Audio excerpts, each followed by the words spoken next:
What do I mean when I say the creation of Vice City? Well, I'm referring to the different factors at play to make the game what it is today and give it its title as one of the best in the GTA franchise forever. I recently did a similar video on GTA 3 if you were interested in that, but this game is its own bliss creation, from the story to the vibes of the city to the music and so much more. To put it into a single word for you, it was unique, and I'm going to explain how it came to be created along with what made it so cherished among its fan base in almost the timeline, if you will. Feel free to leave a comment if you had anything else to add or if you feel like I've missed something, and I hope you enjoy.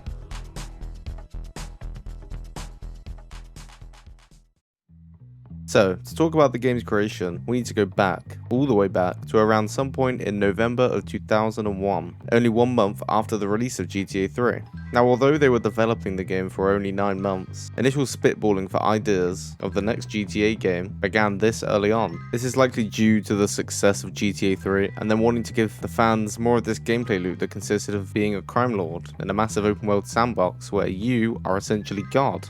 Maybe not that far. But anyway, what's interesting is that around this time, Rockstar North and Rockstar Vienna were merged on working on this project before they even knew it. Let me explain. Initially, Vice City didn't exist. Instead, the devs wanted to create a DLC for GTA 3, as it had done so well, and they wanted to expand on this world. However, once they began working on ideas, they would come to realize that the DLC was too big and had too many new assets being introduced into the game. Because of this, they decided to bring it to life as a standalone game, becoming the next GTA of the franchise, Vice City. Fast forwarding to the 22nd of May 2002, when the game was revealed to the public, and it's safe to say that it made noise. The game was hyped up as Rockstar had previously shown fans that they were making innovative pushes in the gaming industry, as you can see with what they did with GTA 3. Things such as unique mission design, freedom to do what you want when you wanted, and most notable, the three-dimensional gameplay. Not that GTA 3 was the first game to have it, but it's safe to say they utilized it in one of the best ways at that time. So why am I talking about the first showcase of the game?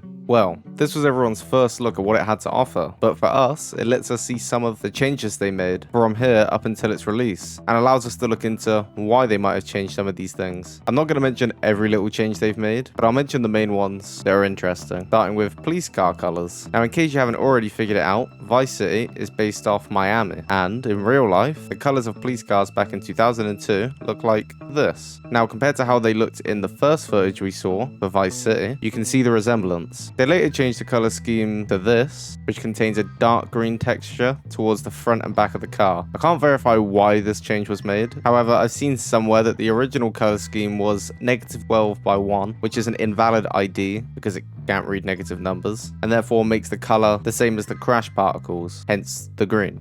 Either that, or they didn't want to get sued by the Miami Police Department for looking too similar, or something of that sort. The other thing you can see from the release footage of the game from this time was the UI for the game. Now, this is a very minor change that in my opinion has a major impact. You can see they changed the color scheme for the game's UI, as before it looked like this compared to how it looked in the final release. Once again, I can't find any reason for this, but using logic I can imagine it was changed to fit the atmosphere of the game more, and throughout you can see that Rockstar has set the stage for quite a bright and well lit looking map. This next change, however, was one of the biggest, with them removing multiple guns from the game. These consisted of the AUG or the AUG, Colt 1911 pistol, an AK-47, a grenade launcher, and an MP5 of some description, which you can actually see in the intro of the game that one of the police officers are using when they do the drug bust. The AK-47 is also worth mentioning, as the absence of it here makes it the only GTA game to not have an AK, which is odd. It's not definite why these guns were removed, but it's likely because they didn't want to add too many weapons to overwhelm the player, or they simply weren't finished at the time of the game's release, and which after they just decided to not add them into the game. Those are some interesting changes that I found. Those are the most notable ones that you can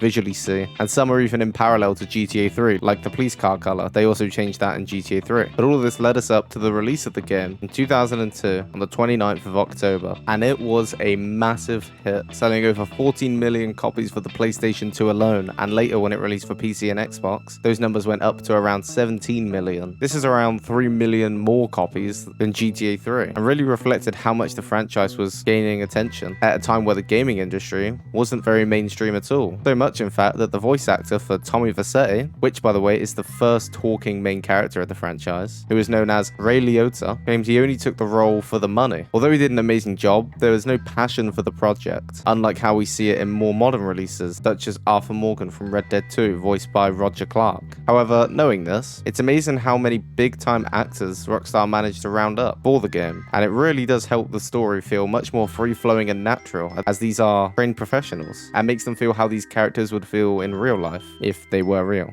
A few other big-time actors were Danny Trejo, I hope I'm saying these right by the way, for Umberto Robina, William Fichtner for the role of Ken Rosenberg, and Danny Dyer for the most over-the-top British character I've seen, Kent Poole. That's only naming a few, but Rockstar will continue to get big-time actors voicing for characters in their games in the coming releases after Vice City, such as Samuel Jackson for San Andreas. But that's for another video. The most notable thing about all of this is that you can see how much the devs were pushing to increase the quality of the game for their player base, and I really appreciate that, as no other games at the time were taking leaps as much as Rockstar was. Moving on to other big roles in the development of the game. Now, if I said the name Lex Horton, does that mean anything to you?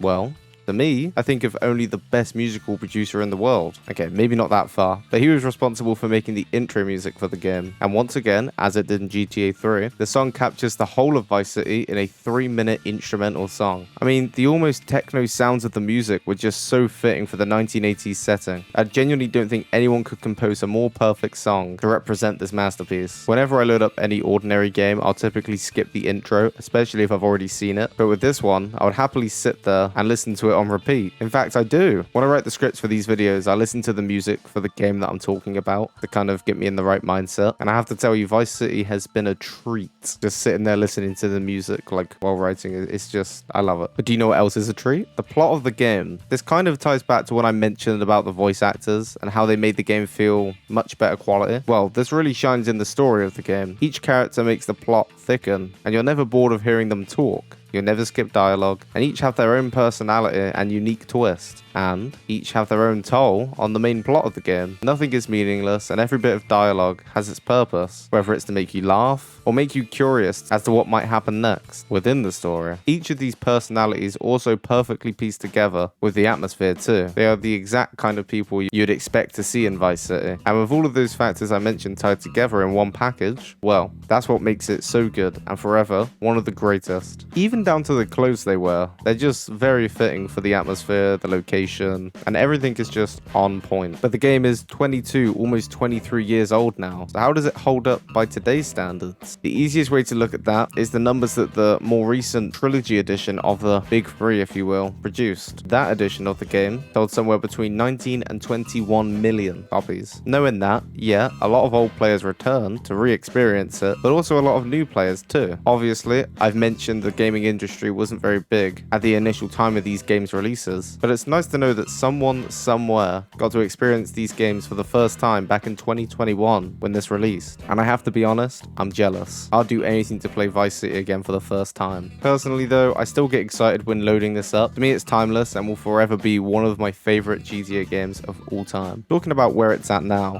it's also worth noting that the trilogy at release didn't do so well. It was perceived negatively, mainly because things weren't as authentic as people thought they were going to be. And also the other half of the player base was wondering why it didn't look like GTA 5 standards. Personally, I think the core game was still there, but some of the lighting wasn't correct, and I'm not one to really nitpick about that. But recently they did an update where they fixed all of this, and they didn't just remove the old lighting, they gave you an option to turn it on and off. So yeah, well done Rockstar.